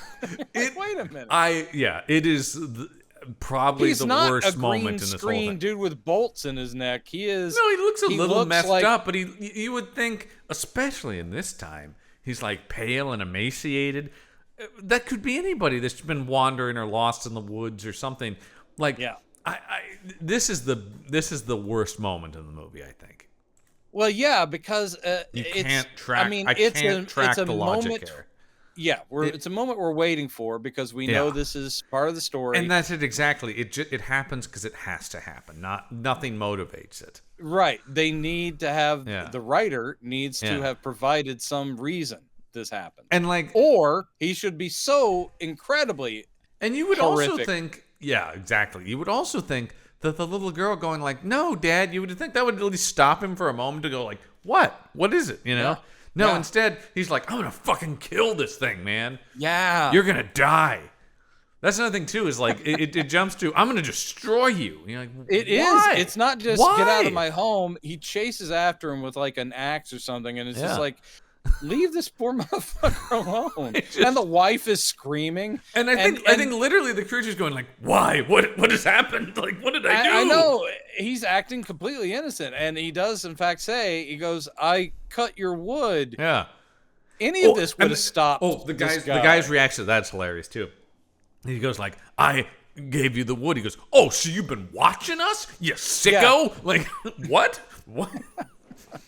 He didn't say, "I saw you railing your wife." I mean, that might, okay, sure, yeah, maybe that would be a problem, but this movie does not handle this particular point of the story. And then as you bring up, then the immediate jump to it's like, well, time to kill all the Frankensteins, I guess. Then it is literally that. Yep. It is literally he gets turned evil immediately, and it's crazy. Yeah, no descent into this either. No, like, because we've seen other versions where it's like he kind of kills William by accident in some of them. There's the self-pitying thing, a little bit of the like, why God, why me? And sure, that's fine. But it's immediately, I've got to find my father, Frankenstein, who is the reason that I guess I am hated and despised. And I got to kill everybody, baby. And he does. Because basically we cut to little William. Yeah. Oh, I'm delightful and young. Yeah. Well, because they have to do this too, where it's Victor going, Elizabeth, you go back, start planning the wedding. I got to close up a few loose ends here. And it's just so he cannot be there when William gets taken. Right? Like, that's what it is, so that when he shows up, but he's like... he only shows up like a couple of hours after. That really made me laugh. He goes like, you go there, I'll be along in a couple weeks. And then it cuts to her and William's flying a kite, and that's why he runs off in the woods, because he's trying to catch his kite. Yeah, he goes, "Come back, kite," and runs. And then Victor shows up, and they go, "We didn't expect you for weeks." He goes, "I came back early." And I'm just like, then why even have him say he was going to be... Why? What are you doing? I will say, what is the script doing? Again, everything is very abrupt. I'm kind of with Baron Frankenstein in this, because Elizabeth immediately, like, she can't find William, so she immediately is shrieking back to the house. Yeah. And I'm sorry, if you have an estate and a child of some age, I mean, you could be concerned. Let's go find William, that kid. Oh, no. But I'm with him, like, well, also, this kid must run all over those woods. Let's calm down a bit. We've spent a long time establishing him being a little scamp. She's preemptively grieving. It seems like she already knows the kid's dead. And the hard shift to, it's a bright sunny day. Oh my God, William's missing. Hard cut to, it's now pouring rain in the middle of the night. And you're like, what? Whoa. Yep. And Baron Frankenstein and Victor, because Victor came back early, they find little William's body. They bring it back home. Is Everyone's so weeping dead. and sobbing. He is more dead than you could imagine. God, he's dead. I don't know what happened to him, but he's very dead. Well, they didn't give him any dialogue. I think this might have been an actor choice. Like, the actor himself must have realized, we never state what killed him. No. And how could these people know? So they lay the body on the dining table. Yep. And Baron Frankenstein's like, my boy, and it's very moving. I guess. Victor leans forward. He goes, who would do such a thing? Yeah. So again, Victor seems to already know it was murder somehow. I don't understand how that's the case. But they do show him put his hand on William's neck. Mm. So I think it is a thing where, without dialogue supporting it, I did get the read of he can tell that his neck was snapped. Yeah. And that was more than likely, possibly, someone snapping his neck. Sure. Though it could have been the kid climbing the tree after the kite falling. We've seen this jump. We've seen this jump before in a few of these where it's like someone's murdered him, and I don't know why you would jump to that, simply because who's around? Yep. Anyway, then we cut to the end of this gets. I'm worried about part 2 because this does descend into stupidity. At the end, you cut to everybody's crying inside Castle Frankenstein, and then overlooking the castle, up on a hill, it's the monster. Yes, Yeah, it is kind of you see, this is what you get. Basically, instead of "to be continued" at the bottom of the screen, it said "fuck around and find out." And I mean, I didn't see that coming. Forget the playing God thing. That's the real message of this story, right? The message fuck around of and Mary find Shelley's out, asshole. Frankenstein is fuck around and find out. Yeah. I think we finally have cracked that classic of literature. That's another shirt, by the way. It's just a monster with the steepled hands going, fuck around and find out. A Frankenstein's creature and fuck around and find out. I love it. Oh, we've come up with some good t-shirts. Oh, man. So buy that's our stuff at TeePublic. Just joking. We don't have any. Not yet. Hopefully. Not yet. Yeah. Yes. I'll get on it. Yeah. We're working on it. Sure. But oh my God. So that's ends to be continued. What's going to happen? I think I know. I think I know. I have some all theories. The beats. And will Donald Sutherland pop in for possibly 5 to 10 more minutes of screen time? He will. Yeah, like I said, it's we've seen a lot worse, but there are things in this that feel kind of lazy, mostly in the screenwriting aspect of it. Yeah. And I think that's really where it stumbles. Is the script is just it takes a lot for granted because it's such a famous. It's doing that thing that I think a lot of adaptations do. Where it's well, you won't know, and so it's almost waving its hand, going you guys get it. You've seen this shit, and you're just you can't do that. No. And it's also obvious to anyone familiar with the material when you are needlessly padding, which that's just not. Guys, we don't need. Please, that, and like I said, and then the thing that always fascinates me in these scripts though is they pad and pad and pad, and then they get to something important, and then they gotta zoom through that because they padded so much. And it's well, then why were you padding then? Yeah. Well, we get another part of this. Is it also 88 minutes? It is the exact same, which makes sense because they aired in that block that had that built-in commercial time on TV. So they're the exact same length. Okay, all right. So it's also 88 minutes. This is just on YouTube for free. It's not uploaded, but it's just on there for free, which always. Both on this show and the Action Shelf, I'm always just so that means it has no value to anyone. Is basically what it means, right? It's just just put it on YouTube, call it a day, get it out there. Whatever we make in ad revenue, fine. Again, even a production this faithful and handsome, as we keep saying, and that's not meant to be an insult. No. But I think it's competently directed. I think if this same director had a better script, I would be more complimentary because I do think while it's kind of blandly directed, it's totally watchable and light years ahead of a lot of. I mean, this guy is a pro. He's a TV guy. He's not setting out to wow anybody. He's making his days and doing pretty good stuff. And there are a couple moments where the material allows him to get a little more interesting. But I really think the script needed a whole lot of work.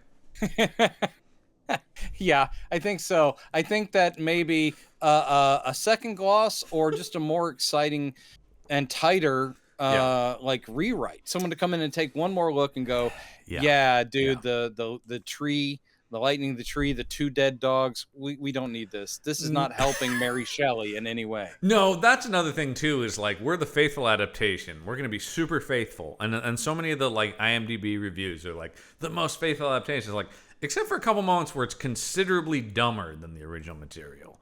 Right, exactly. And it's kind of actually insulting to the original material. Those are the real standout bits. Yeah. With Frankenstein, and I'll also say with Dracula to some degree. Yeah. I applaud those that really bring a take or fail horribly. But it's the stately masterpiece theater ones that are fine, but don't give you anything. It's the same way I feel about Shakespeare plays, right? Where it's like, I love somebody who brings a real take to it, but like if you're just going through the motions, then it is boring because we've seen the classical version. It's like if I want to see the really classic like Hamlet, I'm gonna go watch Laurence Olivier. Like why are you making a Hamlet movie unless you have some new spin on it, because it's been captured in its like, and actually you're gonna watch Brana. It's like it is. Brana really takes it somewhere completely, and that's sort of the thing. The entire play, but with this amazing aesthetic. Yeah. Even his faithfulness, there's still a take, and so that's the thing. I think that a big reason that's kind of why I came back to is like, what's the impetus to greenlight these things? And that's my big question with any of these. Like, why another Frankenstein? Why another Dracula? We've seen it a billion times. Give me, and so that's where it's like, I don't know how this future one that we have coming up is going to be, but that's something. Yep. We'll see it. Yeah, the BBC doing future Frankenstein. And we're also going to see plenty of takes that have absolutely nothing to do with the original. Yep. Because we will see Frankenstein's creature fighting gargoyles.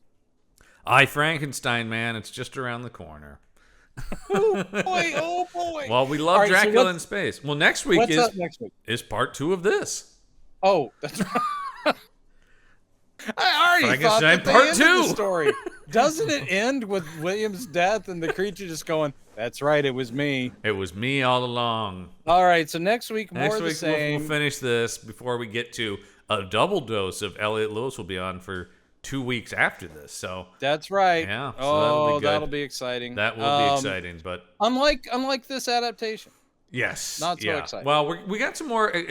I will say we're gonna get some more excitement on the show after this, at the very least. Even if it's not your favorite stuff, Brendan. No. There's no doubt we're gonna get a dose of excitement on this show. We're gonna get some fancy ass crossbows. All right. So looking forward to that. All right. So that's gonna do it though for this week's episode of Campbell and Jones Meet the Monsters. I'm John Campbell. I'm Brendan Jones. And remember, there are such things as monsters. Feed my Frankenstein. Great. Now we got to pay him. Oh, shit.